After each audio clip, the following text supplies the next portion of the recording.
मेरी 14 साल की बेटी का पेट फूलने लगा था।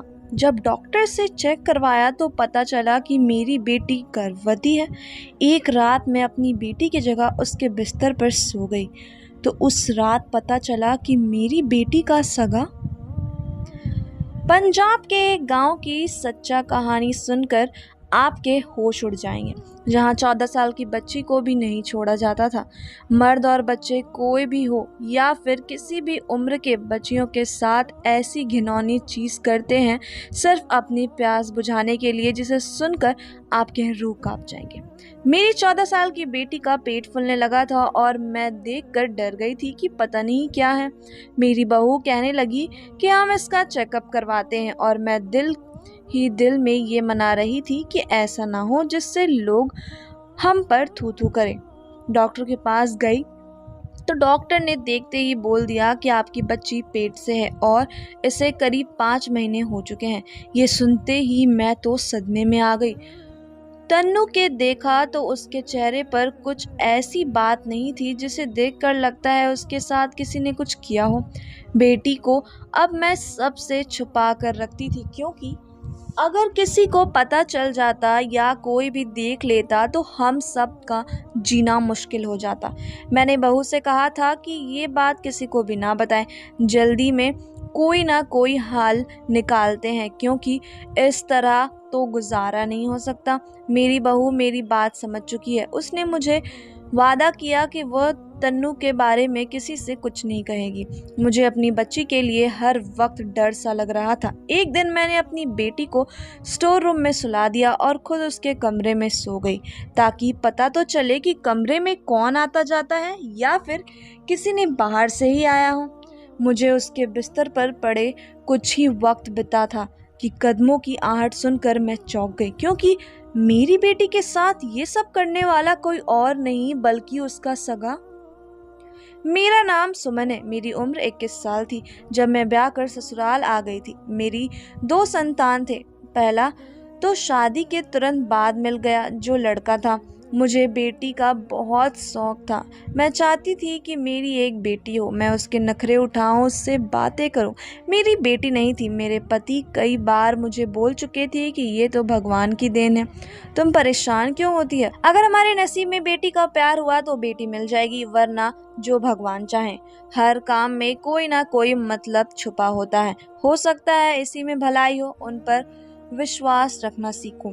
मैं जब भी कभी बेटी का नाम लेती तो पति इसी तरह से मुझे समझाते थे। मैंने दूसरी संतान के लिए बहुत मिन्नतें की थी। भगवान ने मेरी प्रार्थना सुन ली थी और मैं गर्भवती हो गई। उस वक्त मेरा बेटा 16 साल का था। पहली संतान का इतने बड़े होकर दूसरी संतान की खुशखबरी सुनना थोड़ा अजीब था, मगर मैं खुश थी। मेरे बेटे की अब बहन हो गई। 9 महीने पर बहुत मुश्किल से निकले थे। अभी मेरा दूसरा ही महीना था कि घर में आग लग गई। तभी मेरे पति का एक्सीडेंट हो गया। इस तरह पूरे 9 महीने कोई ना कोई घटना होती रहती थी। सब बाहर वाले कहते थे कि ये बच्चा अपशगुन है, लेकिन मेरा मानना था कि ये नसीब का खेल है। इस तरह कुछ नहीं होता, ना ही कोई बच्चा या इंसान पनौती होता है। गांव के लोग वही पुराने सोच वाले थे, इसलिए उनको ही सब कुछ गलत लगता था। मेरे गर्भ के 9 महीने हो चुके थे। डॉक्टर ने मेरे पति को उम्मीद दिया और ऑपरेशन थिएटर में आ गए। वो वक्त मेरे पति के लिए मुश्किल था। मेरा संतान हुई और जब पति ने खबर सुनाई तो मेरे पांव जमीन पर दिख रहे थे। मैं बहुत खुश थी कि मुझे भगवान ने बेटी दिया है। मेरी प्रार्थना भगवान ने सुन ली। 2 दिन में घर आ गई। नमन अपनी बहन का बहुत ख्याल रखता था, मगर जब भी वह स्कूल से आता गुमसुम सा रहता था। मैंने कई बार उससे पूछा कि बेटा क्या बात है। उसने कहा स्कूल में बच्चे उसे चिढ़ाते हैं कि तुम 16 साल की हो चुकी हो और तुम्हारे माँ और पिता ने अब बेटी पैदा किए हैं। हम अक्सर बच्चों को ऐसा बातों पर बहुत मारते हैं या फिर डांट पर चुप करवा देते हैं, मगर बच्चे तकरीबन सभी बातें समझते हैं। हमारा ज़माना कुछ और था। आज के बच्चे के खुद से प्रॉब्लम इतने हैं कि बच्चे डिप्रेशन का शिकार रहते हैं। जब नमन ने ये बात बताया तो एक पल के लिए मैं कांप गई, क्योंकि अपने बेटे के बताने के लिए मेरे पास कुछ नहीं था। फिर कुछ सोचकर मैंने उसे बताया कि बेटा, ये तो भगवान की देन है और तुम्हें खुश होना चाहिए। तुम्हारी बहन आई है जिसे तुम हर दुख सुख बांट सकते हो जब वह बड़ी होगी। मैंने समझाया कि नमन, अगर कल को तुम्हारे पापा और मैं इस दुनिया में ना रहे और तुम अकेले हो गए, तुम्हें कोई परेशानी होगी तो तुम लोगों से दर्द बांटते फिरोगे। नमन ने कहा, नहीं मम्मी। मैंने समझाया कि बच्चे, तब तुम वो बात अपनी बहन से कर सकते हो। वो किसी को नहीं बताएंगी और तुम्हारा ख्याल रखेंगी जैसे मैं रखती हूँ। अपनी बहनों के लिए भाई बहुत प्यारे होते हैं। नमन टेंशन फ्री हो चुका था, यानी उसको मेरी बात समझ आ चुकी थी। तन्नू से हम सब बहुत प्यार करते थे। वह दिन ब दिन खूबसूरत होती जा रही थी। मैं उसकी नज़र उतारती थी। जब तन्नू 11 साल की थी उसे बुखार हो गया। हमने बहुत इलाज कराया मगर उसे आराम ना मिला। फिर हम एक गांव के माई के पास गए। उन्होंने तन्नू को देखा तो कहा, तुम इसको चेहरा छुपा के रखा करो, किसी दिन तुम्हारा यह बच्ची किसी अपने के हाथों तबाह हो जाएगी। छोटी उम्र में ये तुम्हारा मुंह काला कर देगी। वो तन्नू और मुझे लेकर तुरंत घर आ गए। मुझे खूब डांटा कि मैं कैसे कैसे लोगों के पास अपनी बेटी को लेकर जा रही हूँ। उस माई की बात सुनकर मुझे अपनी बच्ची के नसीब से डर लगने लगा था। उसके स्कूल जाने और पढ़ने के दिन थे। ये बात सुनकर मैं उस स्कूल भी ना जाने देती और घर पर बैठा लिया। मेरे पति ने उस बात पर खूब शोर मचाया मगर मैं अपनी बात एक इंच ना हिली। तनु समझदार हो चुकी थी। उसकी उम्र 13 साल थी। वह घर से बाहर खेलने जाने लगी थी और जब घर आती तो घंटों तक रोती थी, क्योंकि बाहर सब उसे चिढ़ाते कि वो अनपढ़ है। मैं अपनी बच्ची का दुख समझती थी मगर एक माँ होने के नाते मैं क्या कर सकती थी। नमन ने भी मुझसे जिद की कि मैं गलती कर रही हूँ। वह अपनी बहन को स्कूल छोड़कर आया करेगा और लेकर भी आया करेगा, मगर मैं मना कर देती। नमन अब 25 साल का हो चुका था। बेटा जवान हो चुका था। वह एक बड़े दफ्तर में काम करता था। उसके लिए कई रिश्ते घर आ चुके थे मगर मुझे एक छोटा नमन लगता था।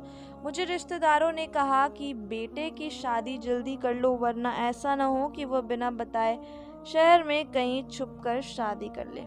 ये बात सुनकर मैं डर गई थी। मैंने बेटे की शादी के लिए रिश्ता देखना शुरू कर दिया।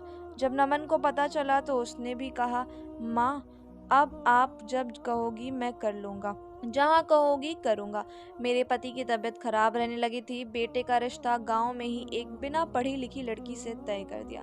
मैंने मना किया कि तो पति कहने लगे कि मैं जबान दे चुका हूँ और लड़की अच्छी है, हमारी इज्जत करेगी, नमन को भी खुशी रहेगी। तुम्हें किस बात का डर है? तन्नू भाई की शादी का सुनकर बहुत खुश हो गई थी। उस वक्त वो 13 साल की थी जब नमन की हमने शादी कर दी और सोनम को बहू बनाकर घर ले आए। सोनम शादी के 3 माह में ही हम सबका दिल जीत चुकी थी। तन्नू हर वक्त भाई भाभी करती थी। शादी के बाद भी नमन तन्नू को ज्यादा वक्त देता था जैसे शादी से पहले देता था। सोनम को इस बात से कोई दिक्कत नहीं था मगर मैं ये बात उसके चेहरे से पढ़ चुकी थी। मैंने नमन को ये बात समझाया कि बेटा, इस बात का ख्याल रखो कि बीवी और बहन भी कोई बात ना हो। तुम उसे ज्यादा वक्त देते हो और उसे कम। बेटे की शादी की कुछ 7 माह हो चुके थे मगर मैंने नोट किया था कि जैसे मेरी बहू को अपने मायके आना जाना बहुत है। वो हफ्ते में 2-3 बार मायके का चक्कर लगा कर आती, जो बात मुझे बिल्कुल पसंद नहीं था। मैंने बहू को मना किया। उसने कहा, माँ जी, एक गांव में शादी करवाने का यही तो फायदा है, जब मर्जी अपने पापा मम्मी से मिलने चले जाओ। उसकी बात सुनकर मैं हैरान रह गई थी। बहू की बातचीत मुझे अब एक आंख नहीं भाती थी। मुझे ऐसा लगता था जैसे मैं कुछ ज्यादा सोच रही हूँ। एक दिन मोहल्ले में किसी के घर फंक्शन था तो मैं वहां चली गई तो मुझे एक औरत ने कहा, तुम्हारी बहू सोनम मुखिया के घर क्यों जाती है? तुम जानती नहीं हो वो कितने खतरनाक है? पूरे गांव में उनकी दहशत है। ये बात सुनकर मैं डर गई थी, क्योंकि बहू ने तो कभी ये मुखिया के घर जाने की मुझे नहीं कहा था। घर आकर भी ये बात सोचती रही मगर मुझे कोई जवाब ना मिला। तनु भी इन दिनों कुछ चुप चुप सी रहने लगी थी। उसकी रंगत पीली पड़ने लगी थी। मैं देखकर परेशान थी। डॉक्टर के पास ले जाना चाहा तो बहू ने रोक दिया और कहा, कुछ दिन अपने ननद को खिलाऊंगी तो देखना माँ जी तन्नू और कैसे ठीक होती है। तन्नू को बहू पिछले 7 दिन से ताकत का खाना खिला रही थी, मगर वह थी कि दिन ब दिन सूख कर कांटा बनती जा रही थी। मुझसे पूछकर उसे अपने घर ले गई कि माँ जी इसका दिल बहल जाएगा। मैंने भी बच्ची को इजाजत दे दी कि चलो ले जाओ। तन्नू तो चांद का टुकड़ा थी, मगर अब उसको देखकर कोई नहीं कह सकता कि ये अपनी पहले वाली तन्नू है। दिन गुजर जा रहे थे और उसकी तबीयत में कोई फर्क नहीं आया।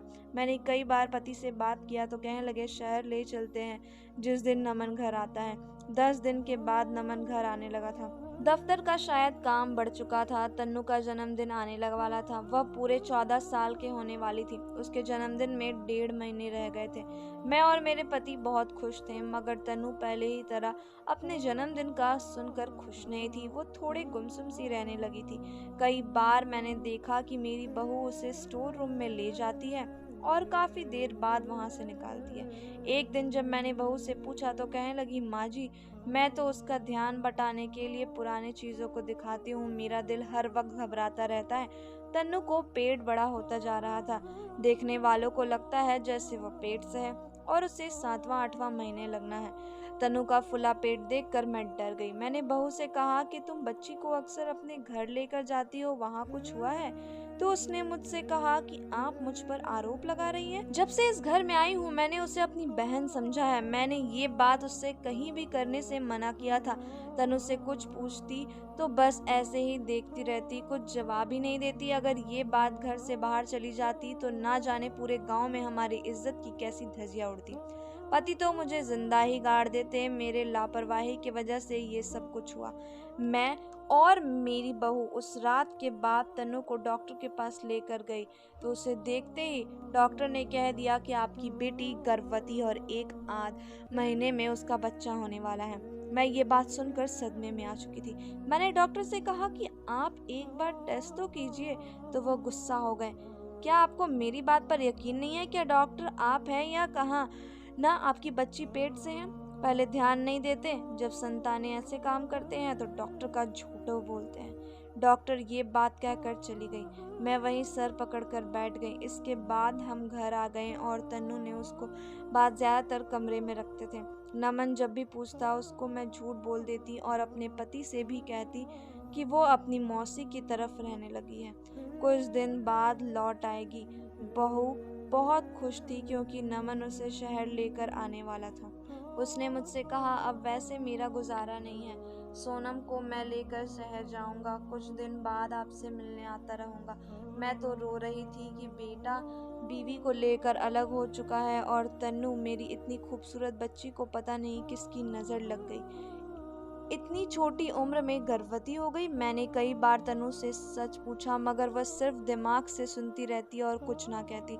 मैं बहुत परेशान थी। उस दिन सोने के लिए लेटी तो झट से मुझे माई याद आ गई, जिसने तनु को बुखार से आराम दिलाया था, जिसने कहा था कि अपनी बेटी को छुपा कर रखो। अगले दिन मैं उस माई की तरफ आ गई। हो सकता है वह मेरी मदद करे और किसी तरह मेरी तनु इस मुश्किल से निकल आए। मगर मुझे उसके ठिकाने पर आकर पता चला कि वह तो दूसरे गांव जा चुकी है। ऐसे में घर लौट आई। बहू से कहा कि मुझे डॉक्टर के पास ले चलो, हो सकता है वही मदद करे। मैं और मेरी बहू जब डॉक्टर के पास आए तो उनको मेरे बच्ची का बच्चा ख़त्म करने से मना कर दिया कि यह गैर कानूनी काम है और दूसरा इसमें आपकी बच्ची की जान से खतरे में है। वह अभी बहुत छोटी है। मैं परेशान हालत में घर आ गई। समझ नहीं आ रहा था कि कहाँ से अपनी बेटी की खुशियाँ मांगूं। मैंने दोबारा से भगवान से रो रो कर प्रार्थना किया। उस दिन फिर से मैं मई से मिलने गई और भगवान की कृपा से वो मुझे दूसरे गांव आसानी से मिल गई। जब मैंने उसे सारा किस्सा सुनाया तो उसने मुझे कहा कि दवा दिया और बच्ची को पिला और उसके साथ बच्ची के बिस्तर पर सो जा।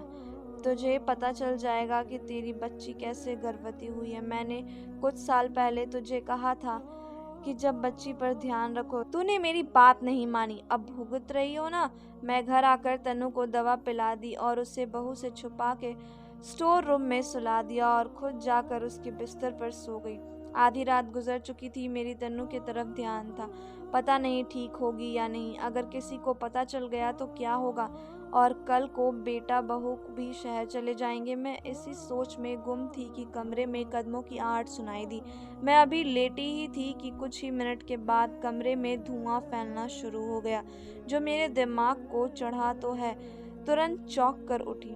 उस वक्त कमरे में कौन हो सकता है, मगर जैसे ही उठी मेरे होश उड़ गए, क्योंकि उस कमरे में कोई और नहीं बल्कि आधी रात को तन्नू की सगी भाभी सोनम थी। वो मुझे देखकर डर गई। जब मैंने कमरे की बत्ती जलाई तो उस वक्त उसके हाथ में कोई मीठी चीज थी। मैं गुस्से से उससे पूछने लगी कि तुम यहाँ तन्नू के कमरे में क्या कर रही हो, और ये धुआं किस चीज का? मेरी बात सुनकर वो कुछ नहीं बोली, मगर मैं जान चुकी थी कि तन्नू के इस हालत के पीछे सोनम है। मेरी आवाज़ सुनकर नमन और मेरे पति भी वहां आ गए। बेटे ने आते ही कमरे की खिड़कियां खोली ताकि धुआं बाहर निकले। मैंने कहा, सोनम सच सच बताओ वरना इसी वक्त घर से निकाल दूंगी। क्या करती रही हो तुम तनु के साथ? नमन और पति के हैरान थे।